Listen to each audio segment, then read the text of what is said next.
At 17 years old, I was working at the Section 8 Housing Authority, watching landlords collecting guaranteed rents every single month. Meanwhile, I was barely saving any dollars. 6 years later, I own over 150 Section 8 rental properties, generating close to $200,000 every single month in guaranteed rents. I drive a Rolls-Royce Cullinan, and I've built a real estate portfolio worth over $10 million, all by the age of 23 years old. And today, I'm going to give you the full story of how I went from working for Section 8 to now being a multi-millionaire in my early 20s. So in my early life, I grew up in a Middle Eastern household in New Orleans, Louisiana, where my parents were pretty strict on either you're going to become a doctor or a lawyer, but you're ultimately going to go to college and get your degree before you pursue any type of real estate. I was a decent student in school, but I always thought there was more to expand on than getting my degree and pursuing a 9-to-5 for the next 40 years. Ever since I was a kid and I saw my friends playing video games, I always was just focused on the money. And really, I was always an entrepreneur at heart. I started my first business at 7 years old with a lemonade stand, selling to my local neighbors to start generating money every single month. I didn't know what I wanted to do with it, but that was always my goal. By high school, I ran a pressure washing business, going door to door with my friends, asking neighbors if we can get our first job for $50 or $100, whatever the case may be. We would literally get back from school and start all the way from 4 p.m. till 6 p.m.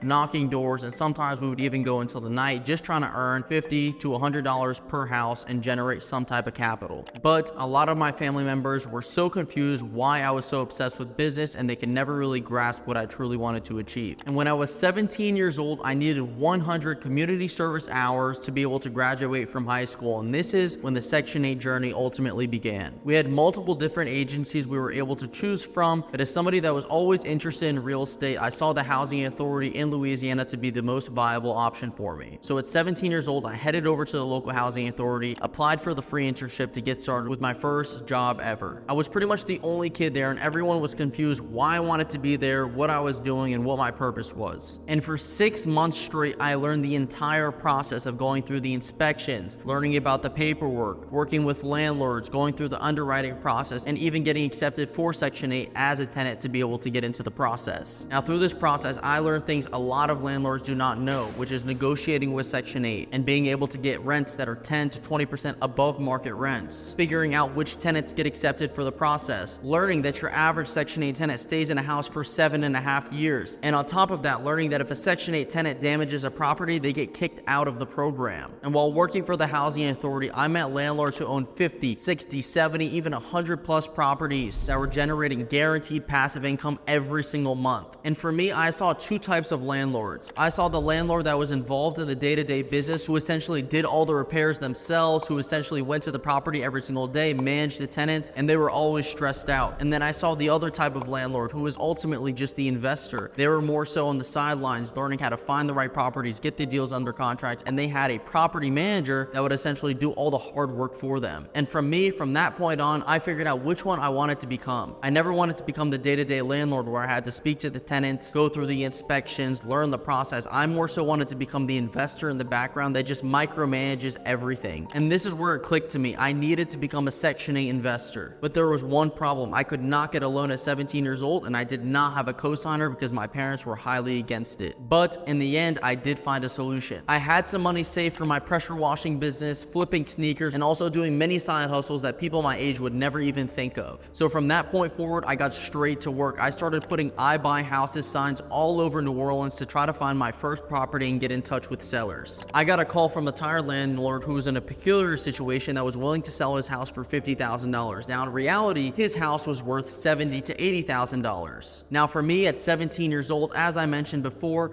getting a loan was not an option, and I did not have any co-signers to be able to help me through that process. So the only other option would have been seller financing. I pitched the seller a seller financing offer with $5,000 where he would be generating a 7% interest rate every single month over 5 years. And on the 5th year, he would get the total amount, which would make it a balloon payment. Now for me, this made total sense because I did not have that much liquidity. I did not have much credit. In addition to that, I was only 17 years old, so this was the only viable option. In addition to that, I could not sign any legal paperwork at 17 years old to put the property in my name. So what I did is I formed an LLC to put the property under. I did about $5,000 to $10,000 worth of renovations on this property, including a new roof, some interior painting, and a couple landscaping touch-ups. And based off the other comparables in the area, this property was worth somewhere around $140,000 to $150,000 after all of my renovations were completed. And within 11 days of listing the property on the market, I was able to get a Section 8 tenant for $1,300 every single month. And after all of my expenses, after I accounted for insurance, taxes, and maintenance, I ended up cash flowing right around $600 a month in guaranteed income directly from the US government. And crazy enough, that was more than what I made a week of pressure washing. To this day, I still own that property, and because of rent increases, it's currently rented out for $2,000 every single month. Now, obviously, when I had told my parents I closed on my initial property, they were not supportive whatsoever because everything was about getting your degree,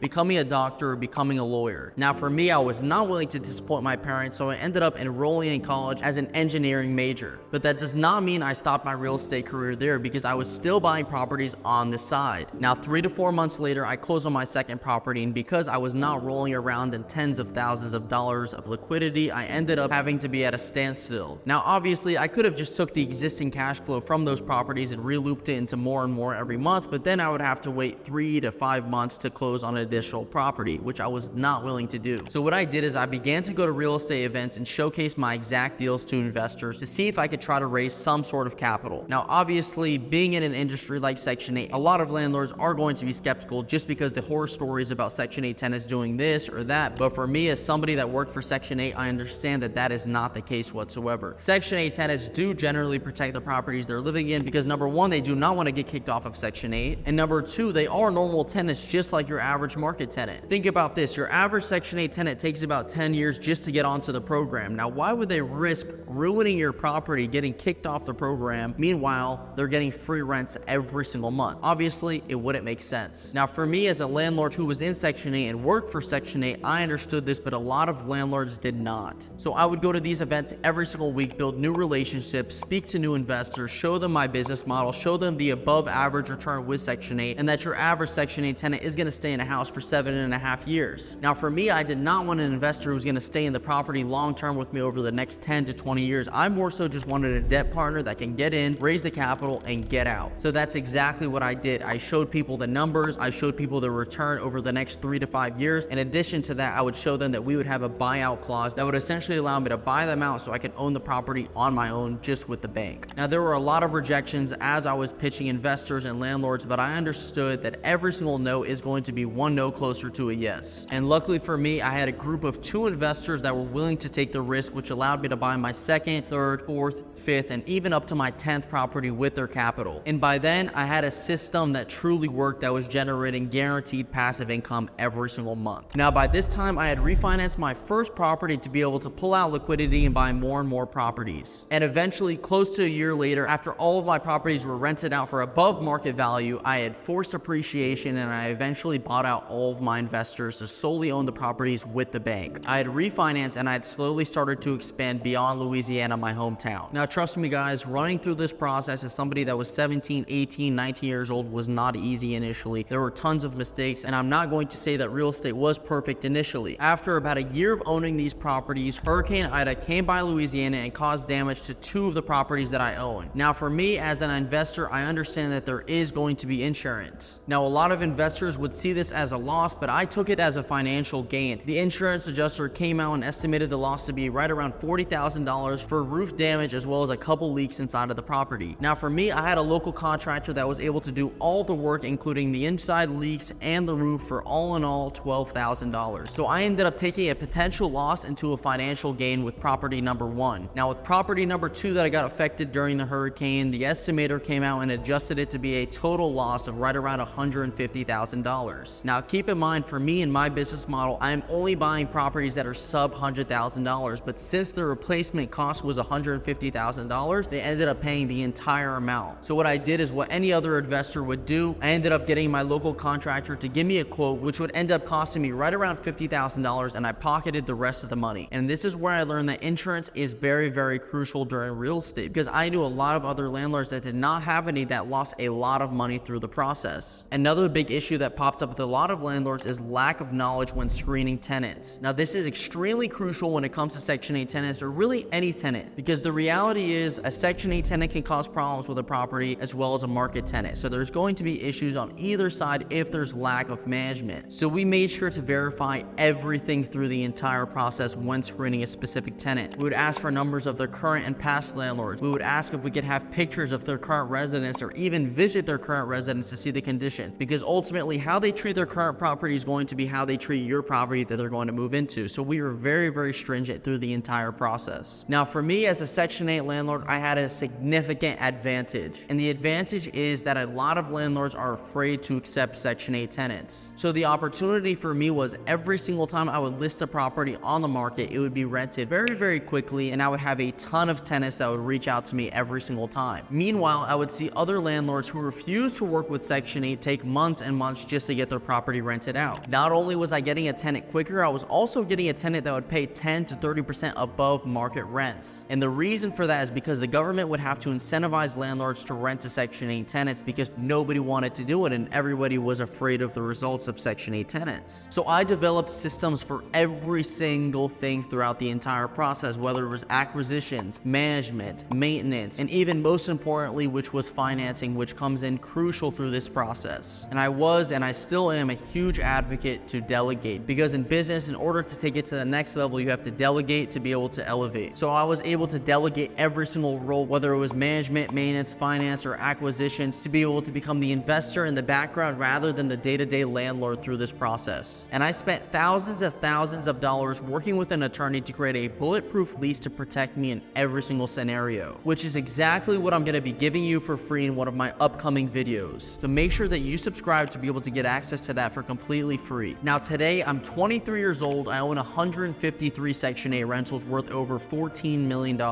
And whether or not there's a government shutdown, another pandemic, I'm still going to be generating close to $200,000 every single month in guaranteed rents directly from the US government. And I've expanded to multiple different states, including Ohio and Missouri, in addition to Louisiana. Keep in mind, I've never even been to Ohio or Missouri, so I'm doing this completely out of state from my home. And I found that the most affordable locations to buy Section 8 rentals today are going to be in the Midwest and the Southeast, because you could find properties sub $100,000 in a landlord-friendly state. I can quite literally buy a property in Cleveland, Ohio, or Dayton, Ohio, sub $100,000, maybe $75,000, and rent it to a Section 8 tenant for $1,300 or $1,400 a month. After all of my expenses, be able to cash flow $500 to $700 a month with $8,000 to $15,000 down per property. Now, if you compare that to California, where you have to pay $1 million to only get $4,000 in rent, and then potentially even have to take 6 months to evict a tenant, the returns are not even relatively close. Now, for me, I've been able to build a team of contractors, agents, realtors that essentially do everything for me and allow me to become the investor in the background rather than the day-to-day landlord. And at this point, I haven't visited my properties in years, and to prove that to you, I actually live in California and I own over 46 properties in Ohio, and I haven't seen a single one in person. What that's essentially allowed me to do is create a lifestyle where I only work 4 to 6 hours a day and I can actually do what I want to do rather than having to be a full-time landlord. I've been able to take trips in different countries every single month, and I even just bought a Rolls-Royce Cullinan directly from my Section 8 rental income. And finally, after a few years of hard work, my family finally accepts my decision to not go to college and ultimately pursue real estate full-time. And I've essentially proven that you do not need a college degree to become successful or even get into real estate. And at this point, I've mentored and helped over 1,000 students get into Section 8, all the way from finding their first property to getting it rented out through the entire process. People like David, who acquired a 16-unit portfolio and is generating over $22,000 a month in guaranteed rents. Chris, who bought 35 Section 8 rentals and is now generating $20,000 to $25,000 a month in guaranteed passive income. Even the director of the Section 8 Housing Authority that I once worked for is now a coach in my Section 8 mentorship program. And this is not like any pre-recorded course online. This is a mentorship where we walk you through the entire process of finding your first deal, getting it under contract, walking through the process of negotiating with Section 8, giving you our leases, giving you all of our pre-negotiated contracts with our property managers, inspectors, realtors, and all of the contacts that we've been building up over the past few years. And at this point, we have over 30 vetted cities where my students buy properties sub $100,000. And the crazy part is 92% of my students close on their first property within 8 weeks without ever having to see the property in person. I personally mentor everyone through the entire process on one-on-one calls 5 days a week to be able to get started with their process. Now, if you're watching this video and you're wondering if you could do the same thing as me, the answer is yes. Like I mentioned, I've helped over over 1,000 students get started with Section 8 in the past couple years alone. And if you're interested in getting started, click the link down below, book a call with me and my team, and we'll show you exactly what it means to get started with our Section 8 training, where we walk you through the entire process and handhold you until you close on your first Section 8 rental with $8,000 to $15,000 down. And guys, I only work with action takers on this process, so if you're not serious about closing on your first property, this is not going to be for you. But I know that a few of you will be serious about getting in Section 8 and closing on your first property and growing a massive portfolio. Thanks for watching, and I'll see you guys in the next video.